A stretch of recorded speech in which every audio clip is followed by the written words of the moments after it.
Bapak, Ibu, saudara-saudari yang terkasih,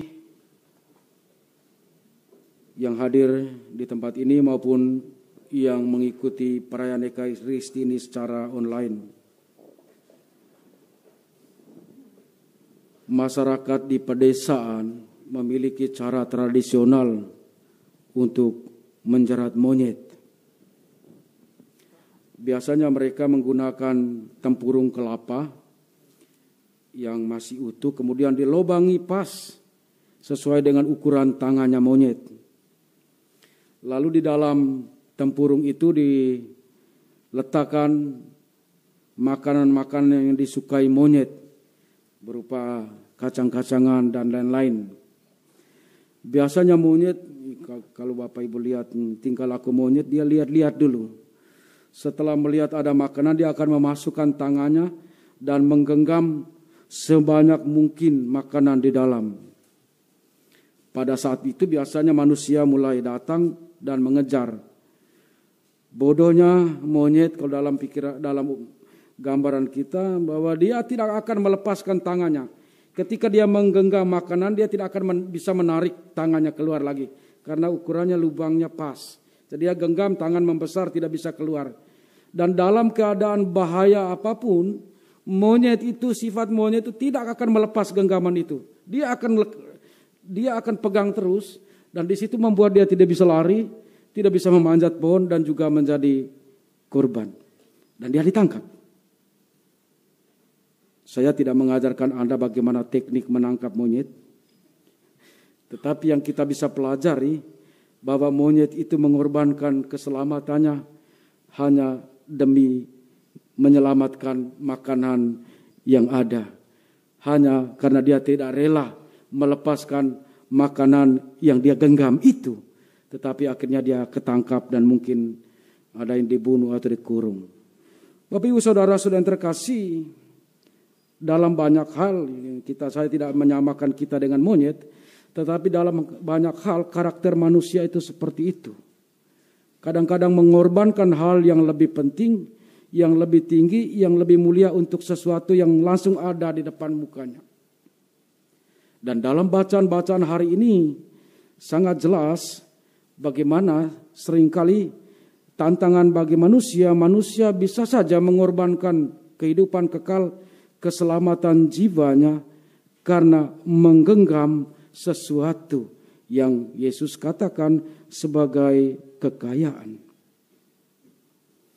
Bacaan-bacaan hari ini mungkin kurang enak kita dengar karena berbicara langsung menyentuh segi kehidupan kita dan juga langsung berurusan dengan hal-hal yang mungkin dalam kehidupan kita rasa sebagai hal yang paling penting, harta dan kekayaan. Dalam bacaan pertama kita lihat nasihat Tuhan atau bagaimana Tuhan bersabda secara keras lewat Nabi Yehezkiel kepada Raja Tirus. Raja orang, boleh dikatakan Tirus itu salah satu kota daerah Venesia, orang-orang Fenisia. Kalau kita dengar dalam cerita Injil tentang perempuan Siros Fenisia yang kafir minta penyembuhan anaknya. Dari situlah raja itu pada zaman dahulu yang karena kekayaannya kemudian dia melihat bahwa dia orang yang bijak dan paling bijak dari para nabi perjanjian lama atau tokoh perjanjian lama seperti Salomo dan juga Daniel, dan merasa diri seperti Allah. Dikatakan secara jelas bahwa dia menyamakan kemudian karena dia merasa aman dengan kekayaan yang dia miliki karena kehebatannya dalam berdagang pada zamannya. Dan orang-orang Tirus, orang-orang yang hebat dalam berdagang pada zaman itu menjadi kota yang kaya. Akhirnya raja dan penduduknya kemudian menyamakan diri dengan Allah. Artinya apa? Mereka meletakkan jaminan hidupnya pada apa yang dimilikinya. Dan di situ kita melihat sabda Tuhan begitu keras, engkau akan dihancurkan, boleh dikatakan begitu, oleh raja yang lebih kuat. Dan engkau akan tahu pada saatnya bahwa kekayaanmu tidak bisa menjadi jaminanmu. Bahwa klaimmu bahwa engkau itu sama dengan Allah juga tidak akan berlaku. Karena masih ada kekuatan yang lebih besar daripadamu. Dengan kata lain, Tuhan lewat Nabi Yehezkiel mengingatkan raja itu bahwa Tidak bisa engkau menjamin hidup dan keselamatanmu di atas harta kekayaan yang engkau miliki. Hal yang sama dikatakan oleh Yesus dalam Injil hari ini. Dan kalau kita melihat runtutannya dalam kitab suci, sabda Tuhan, Injil Tuhan yang kita dengar hari ini merupakan kelanjutan dari cerita dalam Injil kemarin. Kalau Bapak Ibu sempat mengikut misa atau baca Injil kemarin, bahwa seorang pemuda yang memiliki hartanya datang kepada Yesus bertanya, bagaimana memperoleh hidup yang kekal? Yesus katakan, lakukan ini, lakukan apa yang menjadi tuntutan Tuhan dalam hukum. Dia katakan, saya sudah lakukan semua. Itu berarti dia orang yang baik. Bukan hanya baik, tetapi dia orang yang taat. Melakukan semuanya itu. Tetapi dia masih belum puas. Dia harus tahu persis apa yang sungguh-sungguh membuat dia masuk, perbuatan yang membuat dia masuk kehidupan yang kekal. Dan kita melihat bahwa Yesus menantang dia, jualah semua yang kau miliki, bagikan kepada orang miskin, ikutilah aku. Ketika sampai pada tuntutan ini kita melihat bahwa orang muda yang kaya itu pulang dengan hati sedih karena kekayaannya banyak. Rupanya dia hanya sampai pada berpikir bahwa keselamatan itu hanya sampai pada menjadi orang baik. Menjadi orang yang saleh, menjadi orang yang taat hukum, menjadi orang yang hidupnya tanpa celah. Tetapi Yesus menuntut bahwa untuk masuk dalam kerajaan surga itu tidak cukup menjadi orang baik. Tidak cukup menjadi orang suci. Tidak cukup menjadi pendoa yang ulet. Tidak cukup menjadi orang yang rajin mengunjungi gua Maria sana sini. Tuntutan Yesus lebih tinggi daripada itu adalah untuk masuk ke dalam kerajaan surga adalah menjadi orang yang sempurna. Sempurna. Baik itu ya soal kesan orang. Baik itu hanya soal bagaimana kita mengikuti hukum. Tetapi Yesus menuntut lebih daripada itu. Bahwa kerajaan Allah itu menuntut orang untuk sempurna. Dan kesempurnaan itu berkaitan dengan Injil kemarin adalah kesediaan untuk membagikan apa yang Anda miliki dengan orang-orang lain. Kesediaan untuk menggantungkan hidup sepenuhnya kepada Tuhan. Maka sebagai kelanjutan dari itu, Yesus hari ini menyampaikan sabda yang tak kalah menggemparkan, paling tidak untuk para murid dan mungkin untuk kita semua. Bahwa aku berkata kepadamu, lebih mudah seekor unta masuk lubang jarum daripada seorang kaya masuk ke dalam kerajaan surga. Bayangkan, unta masuk lubang jarum, unta dianggap sebagai binatang yang paling besar pada zaman itu. Lebih mudah unta masuk lubang jarum daripada orang kaya masuk ke dalam kerajaan surga. Kalau kalimat ini bisa kita pahami secara harafiah, bisa dipahami sebagai bahasa hiperbolis, Yesus melebih-lebihkan untuk memberikan pesan. Tetapi orang katakan juga lubang jarum itu dikaitkan dengan salah satu gerbang kecil di kota-kota pada zaman Yesus. Biasanya di samping gerbang yang besar ada gerbang kecil di sampingnya, di mana pada malam hari ketika gerbang utama ditutup, orang bisa lewat gerbang kecil ini. Dan ini kecil, tidak bisa berjalan bebas, berjalan untuk satu orang, tapi dengan butuh dia harus jongkok. Kalau unta masuk ke tempat itu, masuk lewat pintu itu, dia harus menanggalkan beban-bebannya. Nah saudara-saudara terkasih, kalau ini yang dimaksudkan oleh Yesus, maka apa yang mau dikatakan? Bahwa sulit bagi kita yang normal untuk masuk ke dalam kerajaan surga, kecuali kalau kita bisa tunduk, merendahkan diri, kalau kita bisa melepaskan apa-apa yang membebani kita, yang membuat kita memikul begitu banyak hal, sehingga tidak bisa masuk ke dalam lubang yang kecil itu. Sulit, kata Yesus. Bukan tidak mungkin, tetapi sulit. Nah saudara-saudara terkasih, maka ini menggemparkan. Bagi para murid sendiri saja, para rasul saja itu menggemparkan sekali. Kalau demikian, dari faktanya bahwa kita manusia ini memang tidak bisa bebas dari godaan seperti ini, siapa yang diselamatkan? Ini pertanyaan penting. Siapa yang diselamatkan? Tetapi Yesus memberikan pesan juga, memberikan penghiburan bagi kita. Bagi manusia, garis baik, hal ini tidak mungkin. Tetapi bagi Allah, segala sesuatu mungkin. Artinya apa? Kalau unta hanya dengan kekuatannya sendiri, Kalau manusia hanya dengan kekuatannya sendiri untuk mengalami keselamatan, tidak mungkin. Karena apa? Manusia ini hidup terlekat pada banyak hal termasuk harta kekayaan seperti yang dikatakan Yesus. Kalau hanya berjuang dengan daya upaya manusia, tidak mungkin. Kecil kemungkinannya. Tetapi Yesus katakan perjuangan untuk mengalami itu harus bersama Tuhan. Hanya itu yang mungkin. Nah saudara-saudara terkasih,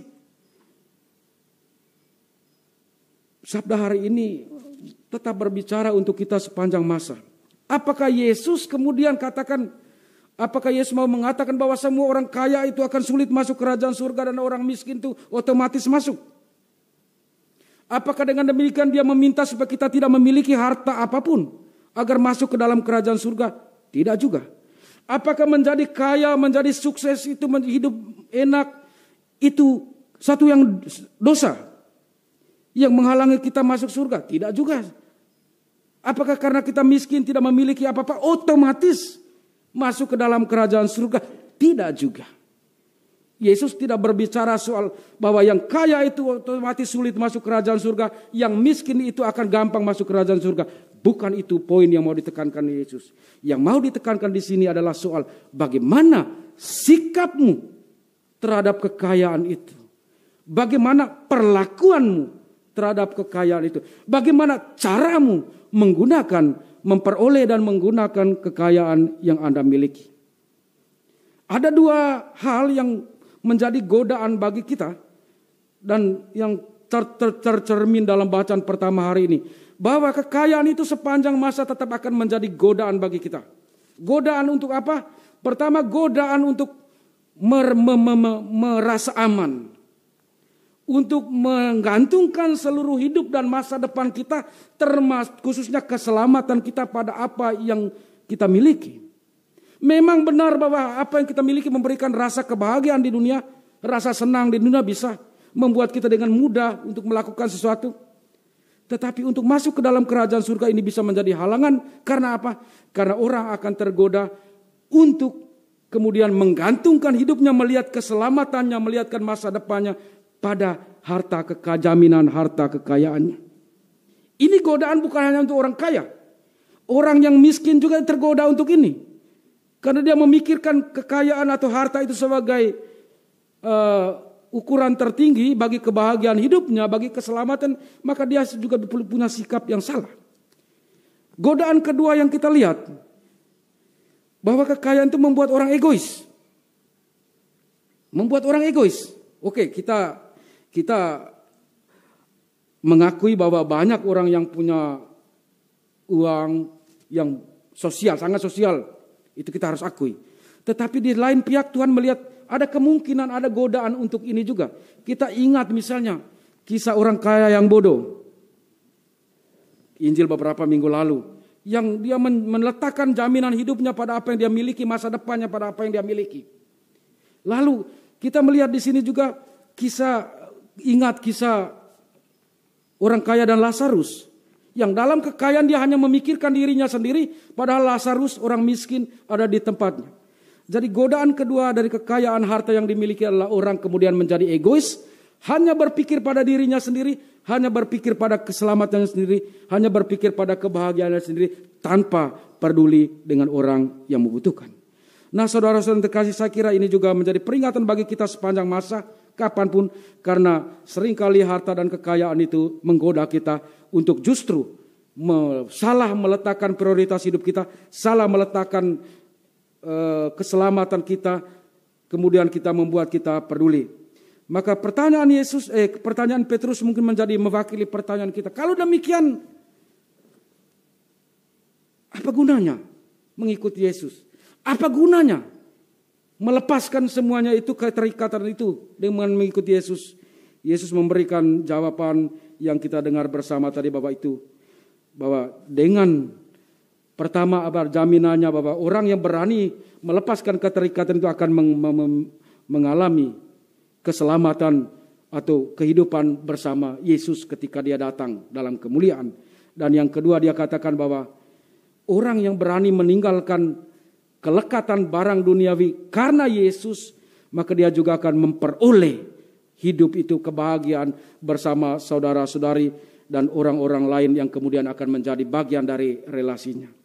Bapak Ibu Saudara-saudara terkasih, sabda hari ini mungkin sungguh menyentuh tantangan terdalam, problem terdalam hidup kita. Semoga kita tetap berjuang meskipun tidak mudah, tetapi bagi Tuhan ketika kita menyerahkan diri pada Tuhan, merendahkan diri di hadapan Tuhan, segala sesuatu menjadi mungkin. Amin.